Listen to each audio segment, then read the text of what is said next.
L'âme des robots. En plus de faire du recyclage d'images, on verra que Xana va faire du recyclage d'attaques. Comme vous pouvez l'observer, cette plaque de titanium est bien plus résistante que l'acier. Il y a une logique dans ton programme éducatif où tu fais les courses selon ce que tu as envie de montrer. Je rappelle que les rencontres robotiques auront lieu cet après-midi. J'espère que chaque participant a terminé son droïde. Alors je ne sais pas si c'est moi qui avais un collège de merde, ou si Kadik n'a rien de mieux à foutre de ses après-midi. Tu peux venir admirer ma merveille après le cours. Je précise qu'il parle de son robot, bande de mécaniciens. Et du coup, l'attaque de Xana, c'est d'utiliser les machines comme dans Piège. Après, là, c'est pour construire des robots. Et ça va sûrement être en titanium, hein, comme on l'a vu en début d'épisode. Prévisible. Je me demande vraiment à quoi servait l'usine avant Yoko.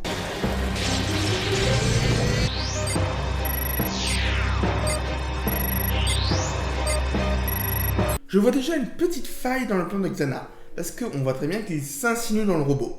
Mais si on y réfléchit bien, il aurait pu activer la tour, construire le robot, le désactiver la tour, mais en programmant le robot pour qu'il fasse ce qu'il a à faire. Et comme ça aurait été très dur de le désactiver et de même l'arrêter. On devient vachement sérieux d'un coup, balancer une blague salace. Tu peux venir admirer ma merveille après le cours. Bah alors j'attends, tu nous la montres ta merveille? Je sais que je préviens tard, mais les enfants, faites attention. Vous pouvez être choqués par ceci. Et puis, il est peut-être moche, mais il marche du tonnerre. C'est ce que disent beaucoup de personnes avec ce dessin animé. Quelques petits réglages et il va fonctionner nickel. Donc, il est peut-être moche et il ne marche pas du tout. Cette chose doit gagner, sinon tu peux dire adieu à la bande de Sissi. Et pareil pour toi, Nicolas. Il a fait quoi, Nicolas, exactement? Je vous présente Kiwi 2. Personnellement, je préfère Kiwi 2 à Kiwi 1. Désolé. Alors on est un gentil robot toutou. Tu veux un boulon? Tu étais obligé d'implémenter cette fonction, Jérémy? À tout à l'heure, Aelita. Appelle-nous si tu vois quelque chose de suspect sur Lyoko. C'est promis. Comment elle va appeler? Sérieusement, comment elle appelle depuis Yoko?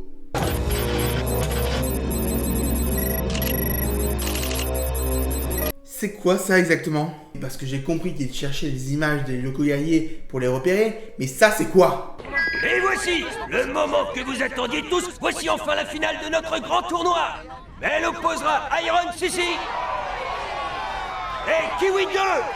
Bon, 3 choses. Numéro 1, si c'est la grande finale, c'est qu'il y a eu 2 participants. Donnez-moi des noms. Numéro 2, il y a vraiment des gens qui attendent ce tournoi. Et numéro 3, Kiwi 2. Kiwi 2. Jim, est-ce que tu ne fais pas un peu le rapprochement avec un chien qui aurait dans le collège que tu cherches depuis des mois? Kiwi 2, c'est un chien, un robot chien. Hervé contre Jérémy. Comme c'est original. Je vais le garder lui aussi. Le premier qui marque 5 paniers remporte le tournoi. Donc le but du tournoi, c'est de mettre des paniers. Et Jérémy a construit un robot dépourvu de mains. J'ai vraiment envie que Hervé gagne juste pour faire redescendre l'arrogance de Jérémy. Pourquoi c'est mon personnage préféré? Oh, Aelita est en dehors de sa tour. Comme c'est original. Hé Jérémy, tu m'entends? Jérémy! Bah voilà, elle l'a appelé. Pensez, c'est pas votre truc. Deux de suite.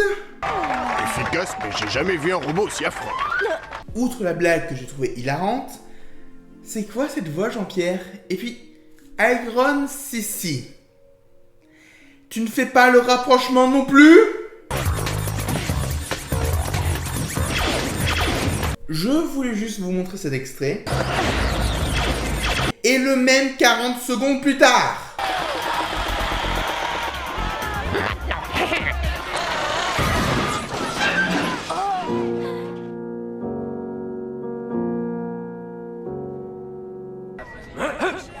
Bravo et encore merci. merci à tous nos concurrents. Les rencontres robotiques sont maintenant terminées. Petit rappel pour la 4ème B, le cours de gym commence dans 5 minutes. 5 minutes, s'il n'y a pas de problème.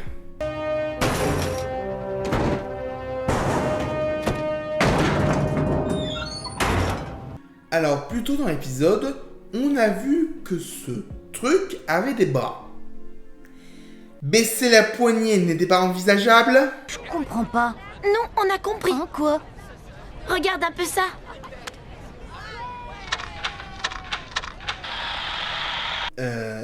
Comment elles ont pu couper le plan ici?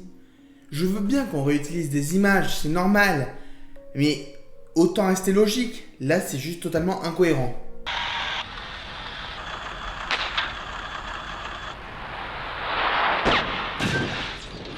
Et du coup, ça me frustre que le problème majeur de cet épisode puisse se résoudre avec une facilité scénaristique aussi grosse. Hervé, Hein? on peut te causer 5 minutes?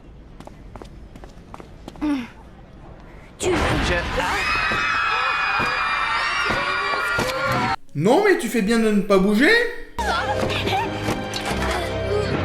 Je pense que Jérémy ne sera pas le seul à se faire prendre par le robot, donc on comptera les points après. Bah faut pas vous gêner. Est-ce que ça compte comme un point sous-vêtement, ça?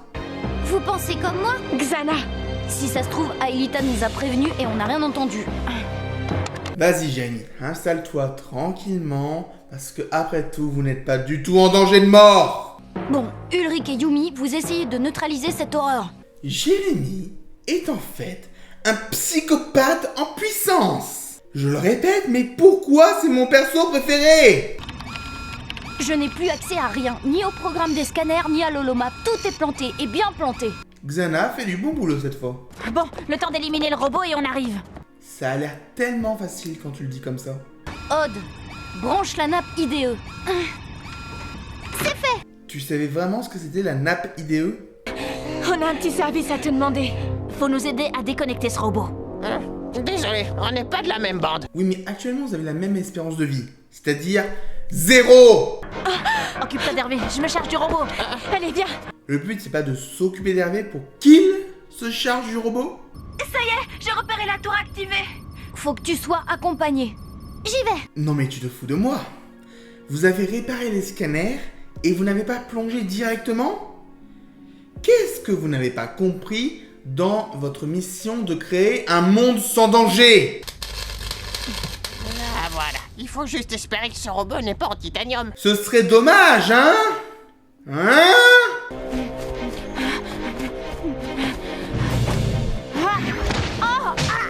Le montage ici est un peu spécial, je trouve.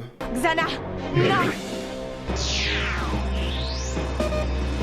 Non, ne lui fais pas de mal.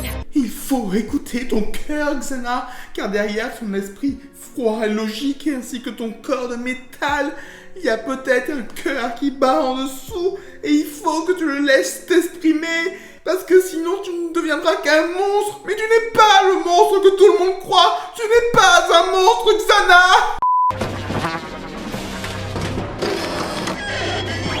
Ah bah non, c'était pas en titanium. Je suis trop habitué au scénarium. Et du coup, il n'y a que Odd qui n'a pas été attaqué.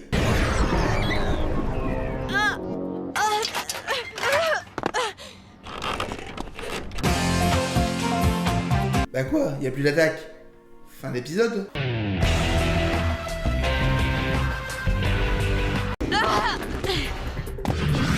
C'est pas possible, c'est un cauchemar. Ah oui, Xana en a construit d'autres en fait. Flèche laser. Attention. Il peut ne pas faire attention, hein, c'est déjà le meilleur Yoko guerrier. Et finalement, c'est Ulrich la plus grosse victime. Tu as dépassé Yumi, bravo.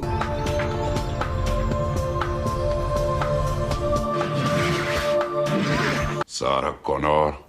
C'est à côté.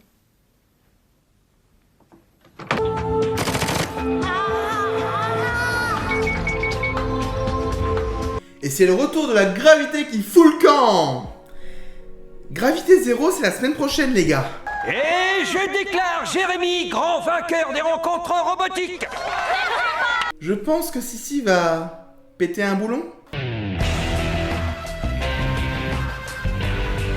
Et le meilleur Yoko guerrier de l'épisode, c'est pas Odd en fait, c'est Yomi. Elle a le même nom de monstre code, mais elle ne s'est pas fait dévirtualiser elle. C'est l'heure de l'explication scientifique. Xana, il a construit le robot et donc peut s'incarner dans chacun d'entre eux. Et par contre, je n'explique pas dans cette scène pourquoi tous les élèves sont des zombies. Allez, viens, on va tout raconter. C'est une explication scientifique.